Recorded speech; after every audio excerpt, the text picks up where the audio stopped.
Hi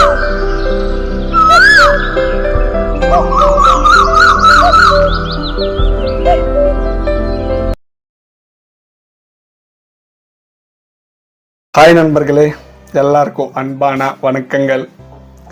friends, என் பேர் doctor K Satishkumar and welcome to my S1 TV YouTube channel. Friends, இந்த வீடியோவில் நாம் என்ன பார்க்க போகிறோன்னா, ஓரல் கனேரியா இன்ஃபெக்ஷன்.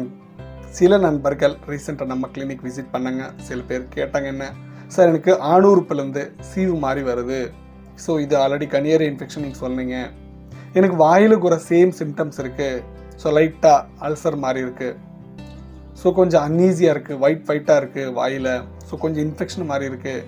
ஸோ இந்த கனேரியா இன்ஃபெக்ஷன் வாய் வழியாக கூட வாயில் கூட வரத்துக்கு வாய்ப்பு இருக்கா சொல்லுங்கள். ஸோ நிறைய நண்பர்கள் கேட்டாங்க. ஸோ இந்த வீடியோவில் நிஜமாக இந்த ப்ராப்ளம் வாயில் கூட வருமா, ஸோ இந்த டீட்டெயிலாக கிளியராக இந்த வீடியோவில் உங்களுக்கு புரிய மாதிரி எக்ஸ்பிளைன் பண்ணுறேன். ஃப்ரெண்ட்ஸ், இந்த வீடியோ நம்ம சேனல் யாராச்சும் ஃபஸ்ட் டைம் விசிட் பண்ணால் கீழே சப்ஸ்கிரைப் பண்ணிருக்கோம், ஸோ கிளிக் பண்ணி சப்ஸ்கிரைப் பண்ணுங்கள். பக்கத்தில் பெல் ஐக்கான் இருக்கும், ஸோ கிளிக் பண்ணி ஆக்டிவேட் பண்ணுங்கள். நான் போன வீடியோ கம்ப்ளீட்டாக வாட்ச் பண்ணதுக்கு ட்ரை பண்ணுங்கள் ஃப்ரெண்ட்ஸ், அப்போ தான் உங்களுக்கு புரியும். ஓகேவா? இன்னும் டாப்பிக்குள்ளே போனால், oral gonorrhoea infection. Yes, so ரீசெண்டாக நம்ம கிளினிக்கு ஒரு 3-4 பேர் விசிட் பண்ணாங்க. ஸோ ட்ரீட்மெண்ட்டுக்கு எடுத்துக்கினாங்க, கிளியர் ஆயிடுச்சு. வாய் வழியாக கூட இந்த கனேரியா இன்ஃபெக்ஷன் வரத்துக்கு ரொம்ப ரொம்ப ரொம்ப வாய்ப்பு இருக்குது ஃப்ரெண்ட்ஸ். ஸோ ரீசெண்டாக ஒரு நண்பர் வந்து என்கிட்ட, சார் நான் ஜஸ்ட் கிஸ்ஸு தான் பண்ணேன், முத்தம் தான் கொடுத்தேன், எப்படி தான் இந்த இன்ஃபெக்ஷன் இன்ஃபெக்ட் ஆகிடுச்சோ ஒன்றுமே புரியல கேட்டார்.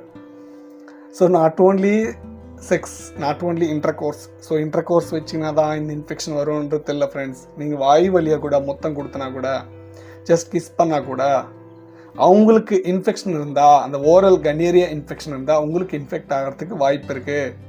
இது ஒரு நிசீரியா கனேரியா சொல்லக்கூடிய ஒரு bacteria infection, like sexually transmitted infection friends. So இது வந்த பின்னாடி ஸோ வாயில் இதை இன்ஃபெக்ஷன் மாதிரி இருக்கும், கொஞ்சம் பெயின் இருக்கும், எரிச்சல் கொஞ்சம் இருக்கும். ஸோ சாப்பிடும்போது கொஞ்சம் ஸ்பைசி ஃபுட்ஸ் இருந்தால் ரொம்ப காரமாக இருக்கிற மாதிரி இருக்கும், ஸ்பைசி ஹெவி ஸ்பைசி இருக்கிற மாதிரி இருக்கும்.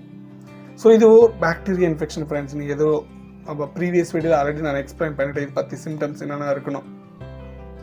ஸோ இது ஈஸியாக பார்த்து ஈஸியாக கிளியர் பண்ணிக்கலாம் ஃப்ரெண்ட்ஸ், ட்ரீட் பண்ணி கிளியர் பண்ணிக்கலாம். நீங்கள் எதுவும் டென்ஷன் அடிக்க வேண்டிய தேவையில்லை. ஸோ இதே மாதிரி கிளாமிடியா இன்ஃபெக்ஷன் ஆல்ரெடி ப்ரீவியஸ் வீடியோவில் சொல்லியிருப்பேன். போத் ஆர் சிமிலர் சிம்டம்ஸ் இருக்கும், பட் ரெண்டும் ஐடென்டிஃபை பண்ணி ட்ரீட் பண்ணிங்க ஃப்ரெண்ட்ஸ். போத் ஆர் பாக்டீரியா இன்ஃபெக்ஷனே, பெருசாக அதுக்கு வேறு ட்ரீட்மெண்ட் இது வேறு ட்ரீட்மெண்ட்னு ஒன்றும் இல்லை ஃப்ரெண்ட்ஸ். ஸோ நம்மக்கிட்ட சில ட்ரீட்மெண்ட்ஸ் அவைலபிள் இருக்குது. ஸோ உங்களுக்கு ப்ராப்ளம் இருந்தால் நம்ம வீடியோவில் நம்பருக்கு கால் பண்ணுங்கள், இல்லை ஒரு வாட்டி கால் லிஃப்ட் பண்ணுறேன்னா அவைலபிள் இல்லைனா நியர் டாக்டரை விசிட் பண்ணுங்கள். ஓகேவா? சில டைமில் பிஸியாக இருப்பேன், ஸோ சில டைமில் கால் லிஃப்ட் பண்ணுவேன். ஓகேவா? ஸோ அதுக்கு என்ன ட்ரீட்மெண்ட் ஏது, ஸோ எப்படி நான் உங்களுக்கு அட்வைஸ் பண்ணுறேன். ஓகேவா? ஸோ சில பேருக்கு இந்த இன்ஃபெக்ஷன் வந்த உடனே எனக்கு கால் பண்ணி கேட்டாங்க, சார் இது ஓரல் கனேரியா இன்ஃபெக்ஷன் இருக்கா, ஸோ இல்லையான்னு கேட்டாங்க. ஸோ இருக்குது, ஸோ ட்ரீட் பண்ணி கிளியர் பண்ணிக்கலாம் ஃப்ரெண்ட்ஸ். ஓகேவா? ஸோ வீடியோவில் சொல்லுங்க, உங்களுக்கு புரிஞ்சு நினைக்கிறேன். வீடியோவில் ஏதாவது டவுட் இருந்தால் கமெண்ட் செக்ஷனில் கமெண்ட் பண்ணுங்கள். ஸோ நெக்ஸ்ட் வீடியோவில் ஒரு நல்ல டாப்பிக்கோட முன்னாடி வந்துடுறது வரைக்கும் எல்லாருக்கும் வணக்கம்.